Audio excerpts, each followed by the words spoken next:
Madaling araw na at unti-unti nang nilalamon ng dilim ang buong syudad. Sa loob ng isang maliit na apartment sa Maynila, nakatayo si Sarah. Isang babaeng may mahaba at maitim na buhok. Mga 30 taong gulang. Hawak niya sa kanyang mga bisig ang kanyang 6 na buwang gulang na sanggol. Pinapakalma habang bahagyang naglalakad paikot sa silid. Shh! Tahimik na anak, nandito lang si mama. Kanina pa siya gising, hindi niya maintindihan kung bakit tila may kabang gumigising sa kanya. Parang may hindi tama.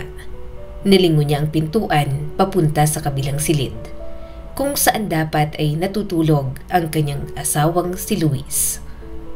Binuksan niya ang pinto, ngunit laking gulat ni Sarah nang makita ang kama. Walang laman, wala si Luis. Luis, nasan ka na naman? Simula ng mga anak si Sarah, lumipat si Luis sa kabilang kwarto. Ang sabi nito, kailangan niyang makatulog ng maayos dahil isa siyang engineer sa pabrika at ang puyat daw ay makakaapekto sa kanyang trabaho. Naiintindihan ko naman siya noon. Siya lang kasi ang bumubuhay sa amin. Kung kailangan niyang magpahinga, bakit ang hindi? Pero gabi na, sana naman kaya siya pumunta ngayon? Tanong ni Sarah sa sarili. Lumipas ang kalahating oras, pero hindi pa rin bumabalik si Luis. Lumapit si Sarah sa bintana, hawak pa rin ang anak sa kanyang dibdib at minasdan ng labas. Bago pa man ipanganak ni Sarah ang kanyang anak, isa siyang family doctor. Kumikita siya ng halos kasinlaki ng sahod ng kanyang asawa. Ngunit kahit ganon, hindi siya kailanman nagyabang. Para kay Sarah, ang tunay na kayamanan ay hindi pera, kundi ang pagmamahalan at katahimikan sa loob ng tahanan. At noon, akala niya mayroon sila noon. Pero simula nang siya'y manganak, parang nagbago ang lahat. Ang dating malambing na si Luis, bigla na lang naging mainitin ang ulo. Madali siyang magalit at madalas ay nagiging tahimik na lang si Sarah. Luis, sa wakas nakauwi ka na rin. Gusto mo bang painitin ko ang hapunan? O wag na, busog na ako. Sa opisina na ako kumain. Irritabling sabi ni Luis. At gaya ng dati, diretso ito sa kwarto. Walang halik, walang ngiti. Walang tanong kung kumusta na siya o ang bata. Araw-araw, gabi-gabi, palala ng palala ang ganitong eksena. Lagi nang ginagabi si Luis ng uwi. Ang dahilan daw, malaking kontrata sa pabrika. Kailangang mag-overtime, walang day off. Naiintindihan ko naman, siya lang ang bumubuhay sa amin.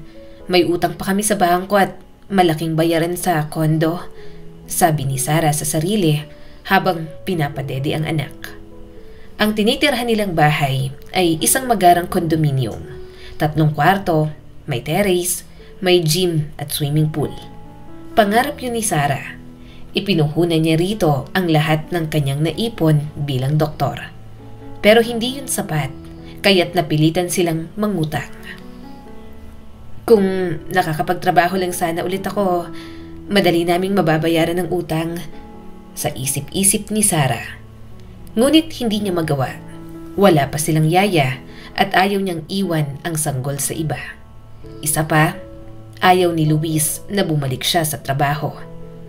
Lumipas ang mga araw at kahit na pinipilit ni Sarah na manatiling matatag, ramdam niyang unti-unti silang kinakapos.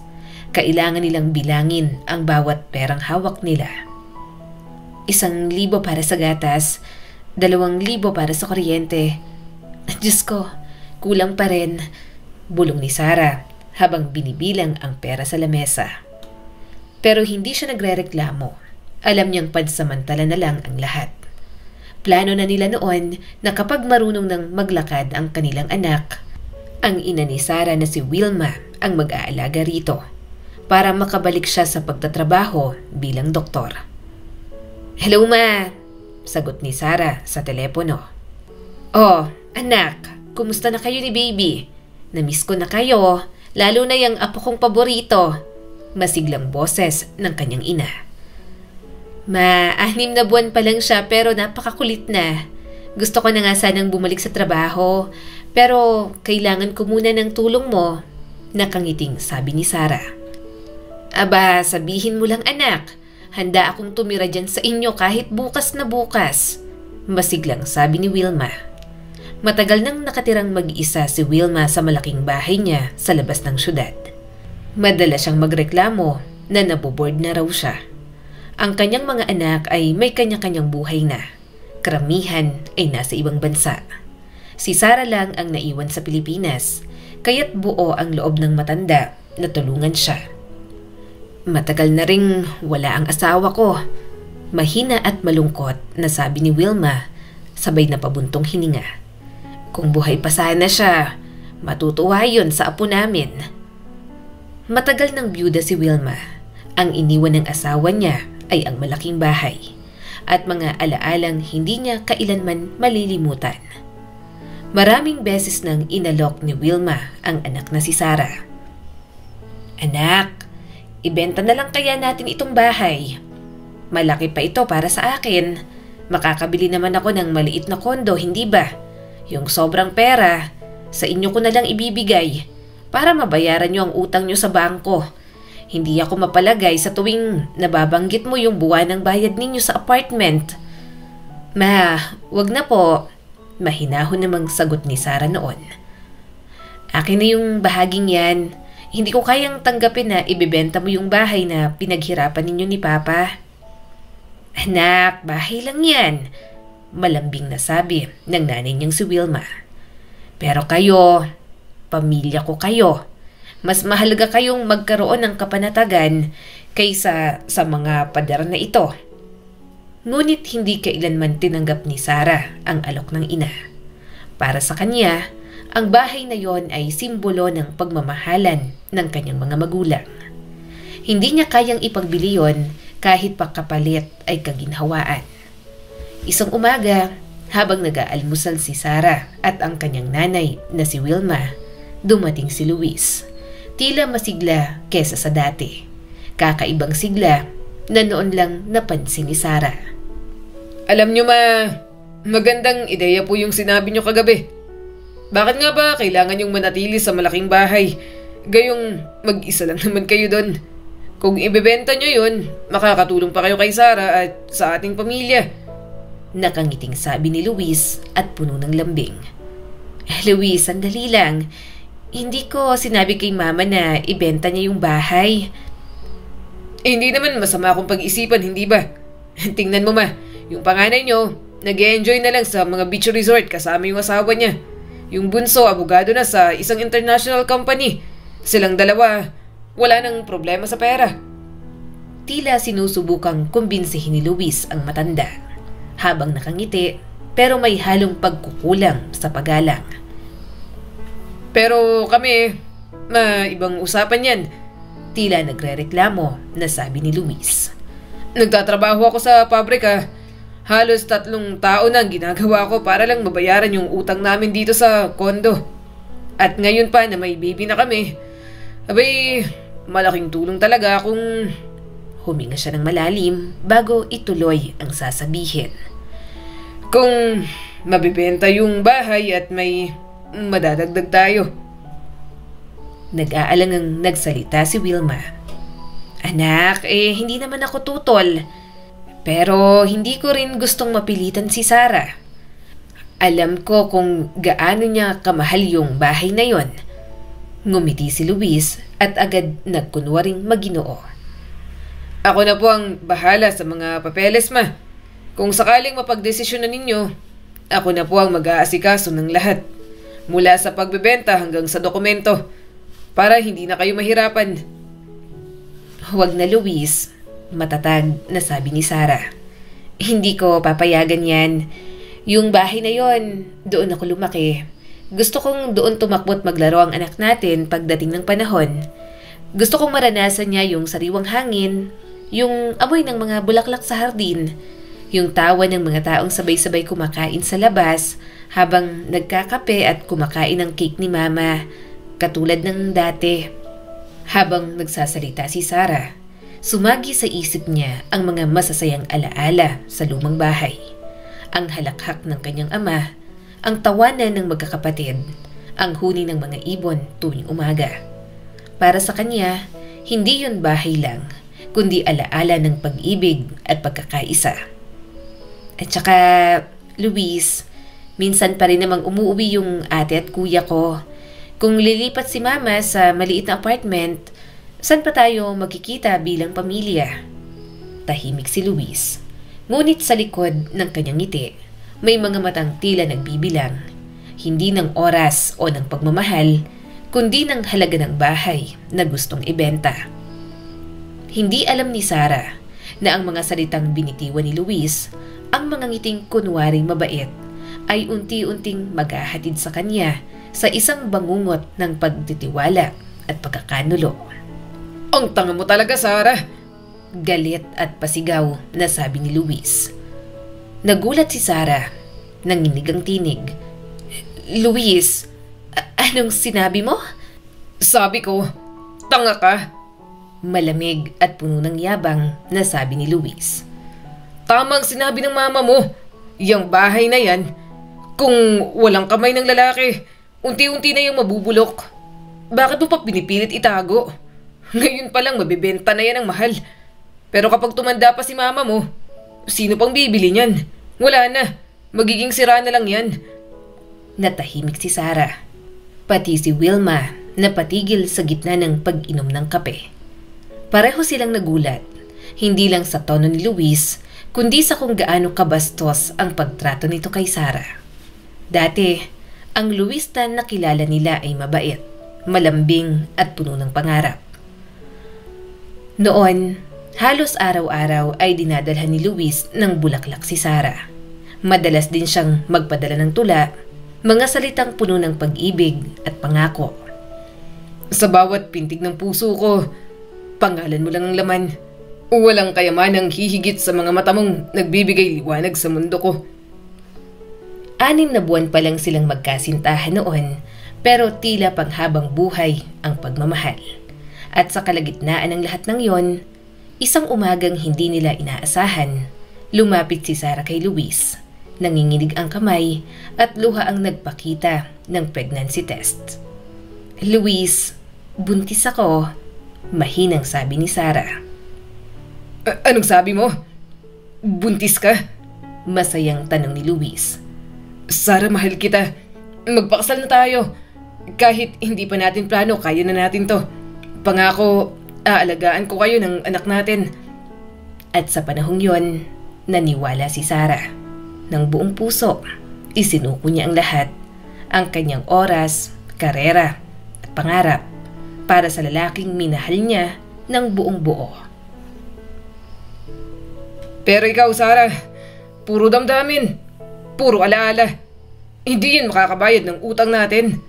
May halong inis na sabi ni Luis.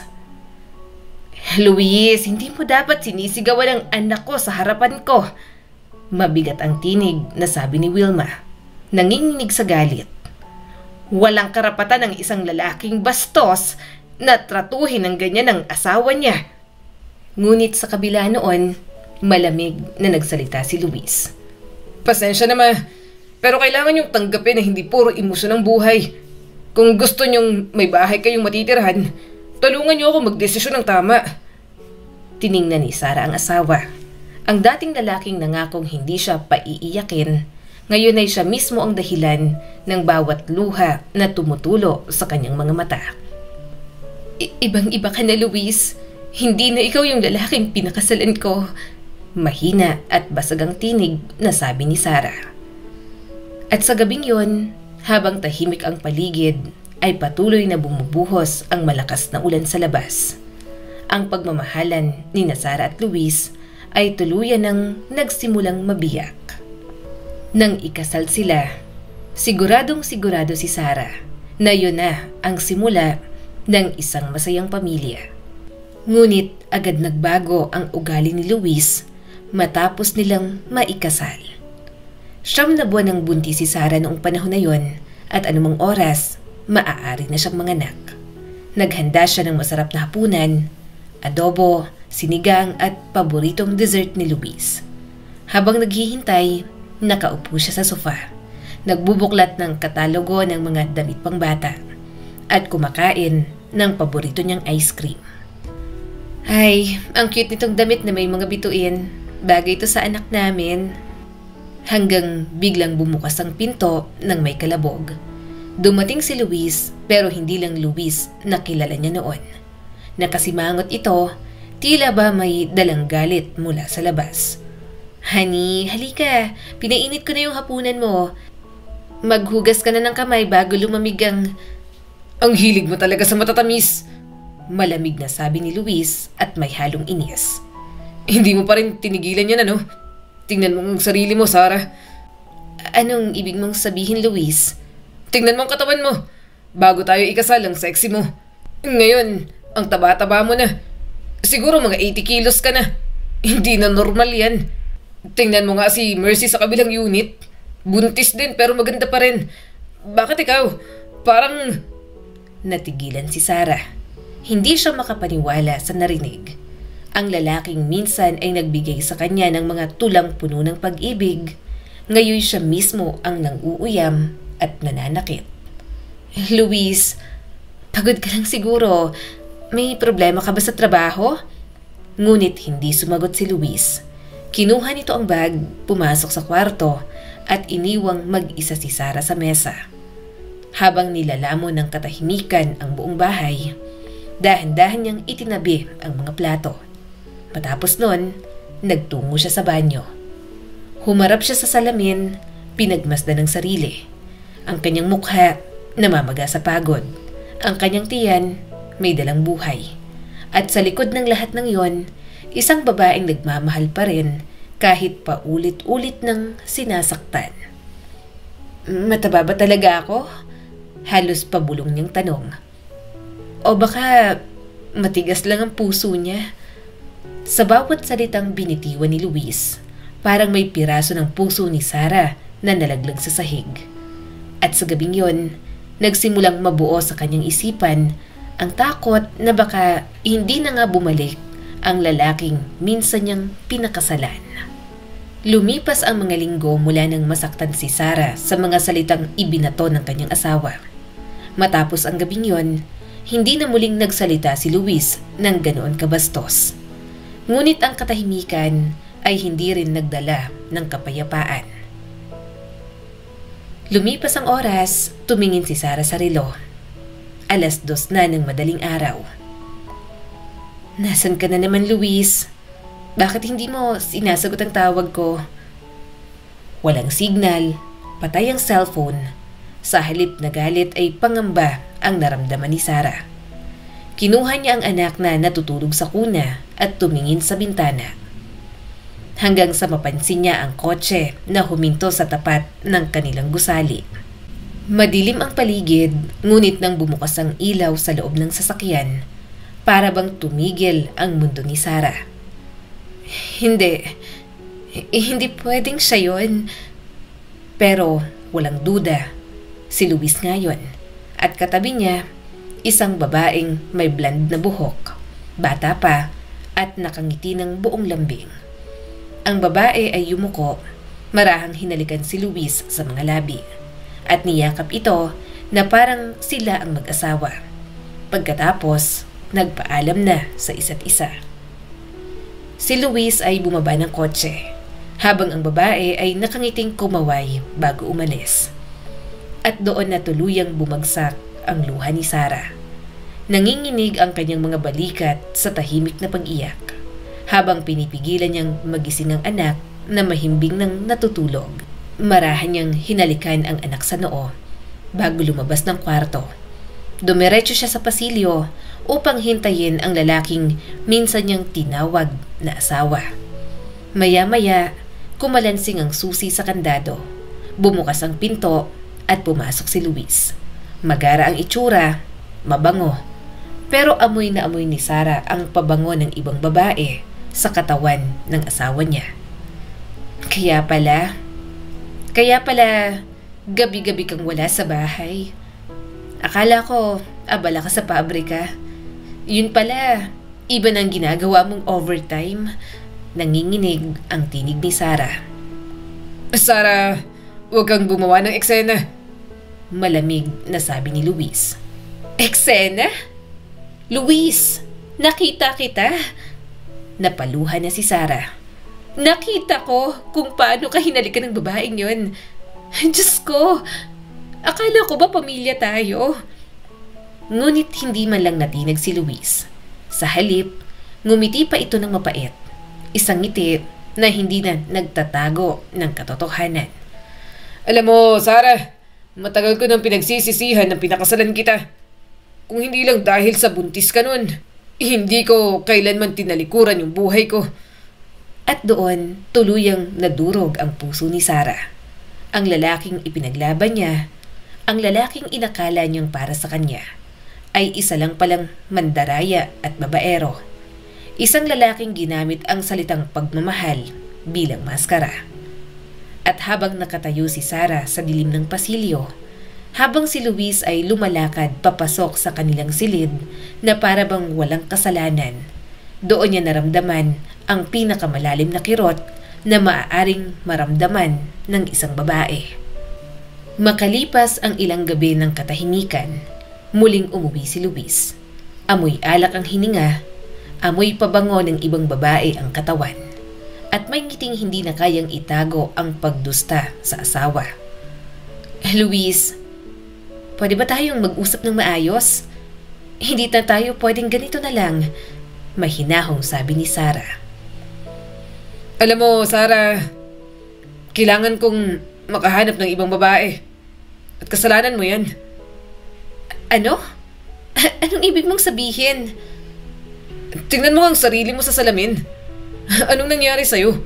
Dati kang maganda, maayos, kaaya-aya. Ngayon mataba ka na. Losyang at nakakahiya kang isama kahit saan. Nakakasuka ka na sa paningin ko. Puno ng panghahamak na sabi ni Luis. Parang binuhusan ng malamig na tubig si Sarah. Hindi siya makapaniwala sa mga salitang lumabas sa bibig ng lalaking minsang nangakong magmamahal sa kanya, sa hirap at ginhawa. At ang pinakamalaking pagkakamali ko ay ang pakasalan ka. Tuloy-tuloy at puno ng yabang na sabi ni Luis. Pero salamat kay Rose. Binuksan niyang mga mata ko. Ikaw lang pala yung babaeng nagamit sa akin. Niloko mo ako. Ginamit mo yung pagbubuntis mo para mapilitan akong pakasalan ka. Hindi totoo yan, Luis. Mahal kita. Ginawa ko ang lahat dahil naniwala ako sa... Tama na yung drama mo. Bukas magsisimula ng bakasyon ko at pupunta kami ni Rose sa dagat. Dati tumatanggi ako kasi naawa ko sa'yo. Pero ngayon, hindi pa huli para itama yung pagkakamali ko. Pagbalik ko, lilipat na ako sa kanya. Siyang tunay na babae, maganda, maalaga sa sarili, at marunong magmahal. Hindi tulad mo. At tungkol sa utang natin sa bangko, ikaw nang bahala dun. O baka gusto mong humingi ng pera sa nanay mo. O sa kapatid mong abogado. Wala akong pakialam. Magpa-file ako ng annulment. At huwag kang mangahas humingi ng sustento.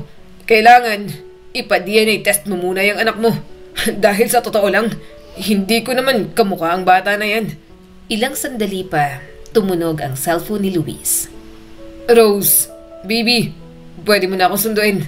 Oo, ngayon din. Tahimik lang si Sarah. Wala siyang nasabi, walang sigaw, walang ganti, walang nabasag na plato. Hindi yun ang ugali niya. Sa halip, naupo siya sa lumang upuan sa gitna ng pasilyo. At doon, bumuhos ang lahat ng luha.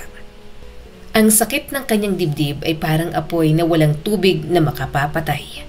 Wala na siyang asawa, wala na siyang kasama, wala na siyang pag-asa. At nang sumapit ang umaga, wala na si Luis, wala ni Anino. Mabilis na lumipas ang 6 na buwan. Wala pa ring balita. Tila nagtagal ng husto ang bakasyon ni Luis. Hanggang isang araw, dumating sa kanya ang isang liham. Isang liham para sa legal separation. Hindi man lang siya hinarap, hindi man lang siya kinausap. Ganito na lang ba matatapos ang lahat, Luis? Ganito mo na lang ba ako tatalikuran? Sa kawalan ng ibang magagawa, sinunod ni Sarah ang payo ni Luis. Nangutang siya sa kapatid para mabayaran ang mga utang sa bangko. Ngunit sa puso niya, isang apoy ng panibagong lakas ang unti-unting nagningas. Sige Luis, pumunta ka dun sa dagat kasama niya. Dahil isang araw, ako naman ang aahon mula sa dagat ng sakit na iniwan mo. Matapang na sabi ni Sarah sa sarili. At doon, nagsimula ang bagong kabanata sa buhay ni Sarah. Isang babaeng minsang niloko, ngunit hindi kailanman tuluyang natalo. Mula nang tuluyang mawala si Luis, iginugol ni Sarah ang lahat ng oras niya sa kanyang anak. Wala nang puwang sa puso niya ang galit o paghihigante. Tanging pag-ibig na lang bilang ina ang natira.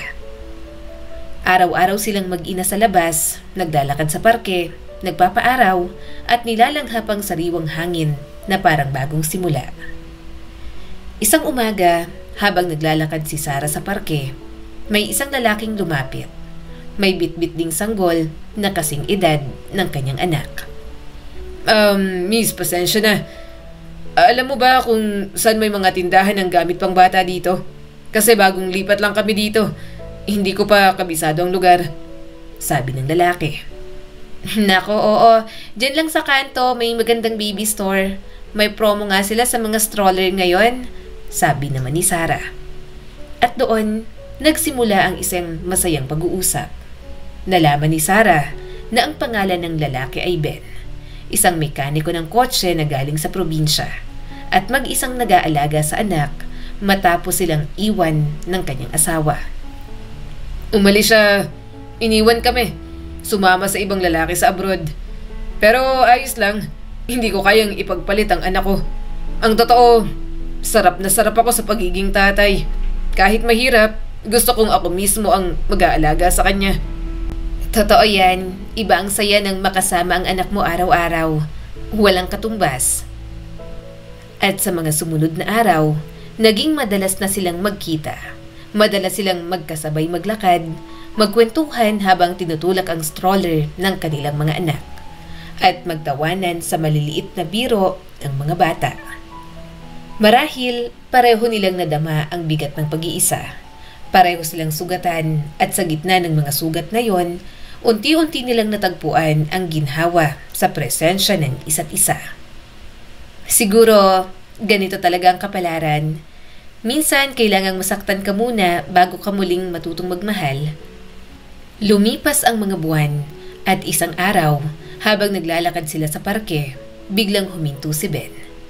Sarah, matagal ko nang gustong sabihin to. Simula nang makilala kita, parang nagkaroon ulit ng kulay ang mundo ko. Kaya gusto kong ituloy ang pagsasama natin na to. Hindi lang sa parke, kundi habang buhay. Ben, hindi ko inakalang maririnig ko pa yan. Pero oo, pumapayag ako. Naluluhang sabi ni Sarah. At sa ilalim ng araw na maliwanag at mapayapa, nagsimula ang bagong yugto sa buhay ni Sarah. Sa wakas, isang lalaking marunong magmahal ng totoo, hindi sa anyo, hindi sa kayamanan, kundi sa puso at katapatan ang dumating sa kanya. Mabilis na lumipas ang mga buwan. Nakabalik si Sarah sa trabaho bilang doktor. Kalmado na ang puso niya at alam niyang ligtas ang kanyang anak sa mga kamay ng lalaking marunong magpahalaga. Salamat, Ben. Hindi mo lang ako binigyan ng bagong simula. Binigyan mo rin ako ng pagkakataon na magtiwala muli sa pag-ibig. At salamat sa iyo, Sarah, dahil tinuruan mo akong magmahal ng walang takot.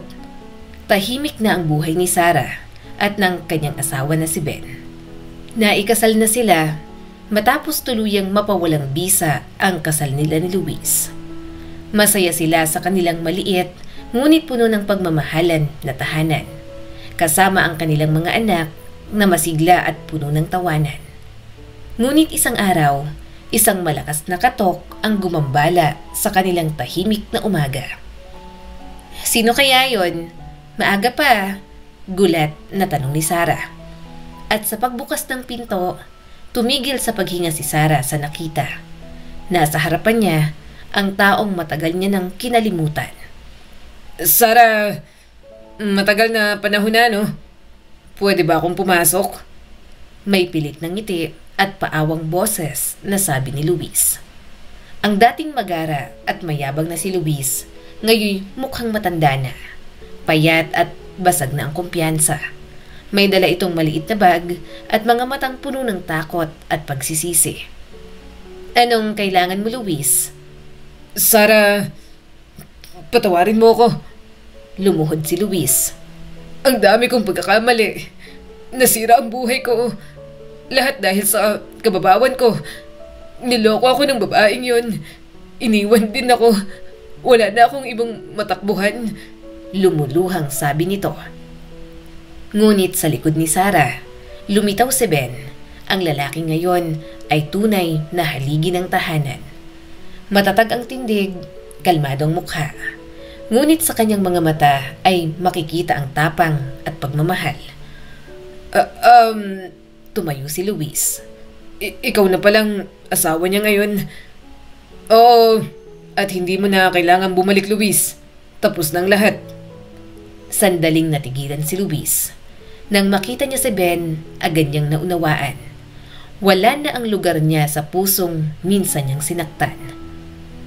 Luis, kung ang hanap mo'y tulong, maaari kitang bigyan ng libreng konsultasyong medikal. Yan na lang ang maibibigay ko sa alaala ng nakaraan. Pero kung higit pa rin ang gusto mo, wala na akong maibibigay. At sa huling pagkakataon, isinara ni Sarah ang pinto. Hindi lang sa harap ni Luis, kundi sa lahat ng sakit at alaala ng kanyang kahapon. Pagharap niya kay Ben, agad siyang niyakap nito ng mahigpit. Isang yakap na puno ng pag-unawa at pagmamahal. Tapos ng lahat, Sarah. Kasama mo na ako. Kasama mo na kami. Oo, Ben. At ngayon ko lang tunay na naramdaman ang kapayapaang matagal ko nang hinahanap. Ang kwentong ito ay nagpapaalala sa atin na ang tunay na pag-ibig ay hindi nasusukat sa mga salitang magaganda, kundi sa katapatan at paninindigan sa oras ng hirap. Minsan, kailangang pumasok muna ang bagyo bago mo makita ang ganda ng umaga. Minsan, kailangang masaktan para muling matutong magmahal ng tama. Ang tunay na pag-ibig ay hindi laging una. Minsan, dumarating ito sa panahong akala natin ay huli na. Muli, ako po si Skylar Guro at sana'y may bago na naman kayong natutunan sa kwento natin ngayon. Maraming salamat po.